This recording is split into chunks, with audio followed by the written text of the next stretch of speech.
میرے دروازے پر کسی نے دستک دی۔ آ جاؤ، دروازہ کھلا ہے۔ میرا خیال تھا کہ کمرے کی صفائی کرنے والا کوئی آدمی ہوگا۔ دروازہ کھلا تو ہوٹل بوائے محمود اندر داخل ہوا۔ اس کا سانس پھول رہا تھا۔ میں جلدی سے اٹھ کر اس کے پاس آ گیا۔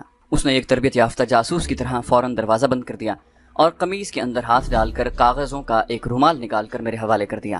سانس ٹھیک کرتے ہوئے کہنے لگا، صاحب انگریز جاسوس اٹیچی کیس ساتھ نہیں لے گیا تھا، بڑا اچھا ہوا۔ میں نے اپنی خاص تار سے اٹیچی کیس فوراً کھول دیا۔ اندر جتنے کاغذ تھے میں لے آیا ہوں، آپ دیکھ لیں۔ انگریز جاسوس اسٹیشن پر گیا ہے، میں نے پتہ کر لیا تھا، میں تھوڑی دیر بعد آ جاؤں گا۔ وہ چلا گیا۔ میں نے دروازے کی چٹخنی لگا دی اور صوفہ سیٹ کے درمیان جو کافی ٹیبل تھا اس پر کاغذوں کا رول کھول دیے۔ یہ 7-8 کاغذ تھے۔ ان میں کچھ نیلے رنگ کے تھے جو کسی پروجیکٹ کے بلو پرنٹ لگتے تھے، باقی کاغذ موٹے تھے۔ میں نے انہیں غور سے دیکھنا شروع کیا۔ سفید کاغذوں پر نیلی، سرخ اور سیاہ روشنائی سے انگریزی اور کسی دوسری زبان چلا کے عبرانی تھی کچھ فارمولے لکھے ہوئے تھے۔ درمیان میں چھوٹے اور بڑے راکٹوں کے خاکے بنے ہوئے تھے۔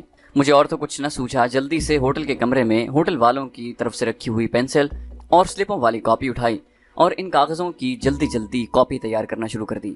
میں نے 7-8 منٹ کے اندر سفید کاغذوں پر لکھے ہوئے سارے فارمولے اور راکٹوں کے خاکے، اس کے دائیں بائیں لکھے ہوئے الفاظ، نمبر اور ڈگریوں کے حروف سب کچھ سلپوں پر اتار لیے۔ اس کے بعد بلو پرنٹ کا جائزہ لیا۔ نیلے کاغذ پر آڑی ترچی سفید لکیروں میں مربع، مکعب اور مستطیل بنے ہوئے تھے۔ یہ کسی پروجیکٹ کا نقشہ تھا۔ میں نے ان میں سے 3-4 خاکوں کی نقل اتار لی اور نیچے جو زاویے لکھے ہوئے تھے وہ بھی نقل کر لیے۔ اس کام میں مجھے 15-20 منٹ لگ گئے۔ دروازے پر دستک ہوئی۔ میں نے سارے کاغذوں کو سمیٹ کر ان کا ایک رول میز کے نیچے چھپا دیا۔ دروازہ کھولا تو ہوٹل بوائے محمود اندر آ گیا۔ وہ گھبرایا ہوا تھا۔ میں سمجھا کہ اسرائیلی واپس اپنے کمرے میں آ چکا ہے۔ میں نے پوچھا، کیا وہ واپس آ گیا ہے؟ نہیں صاحب، واپس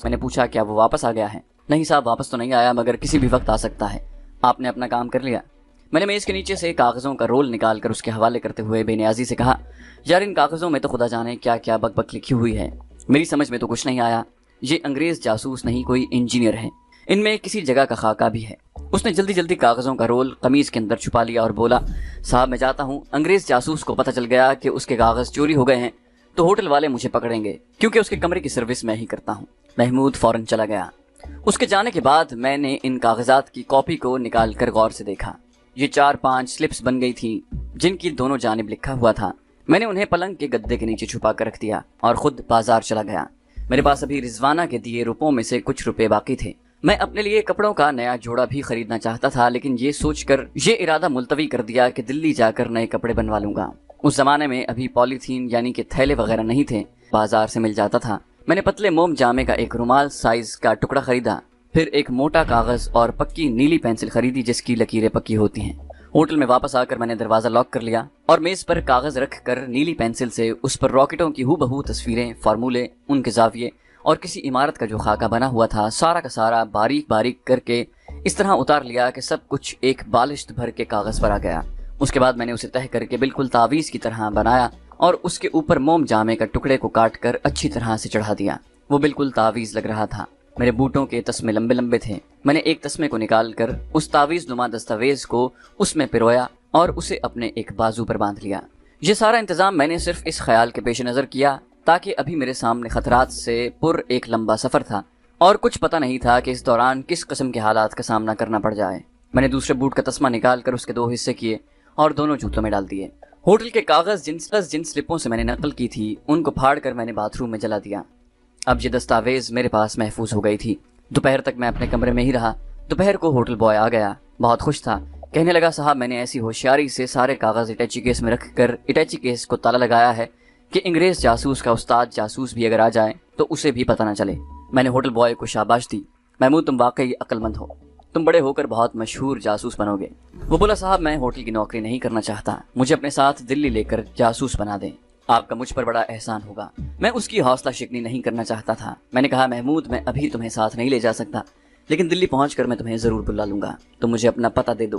وہ ہاتھوں کو نچاتا ہوا بولا، صاحب اپنا پتہ کیا ہوگا، بس الیگزینڈریا ہوٹل پہنچ کر بلے میاں کو ملے، لکھ دیں، یہاں مجھے سبھی جانتے ہیں۔ صاحب میں کھانے میں کیا لاؤں؟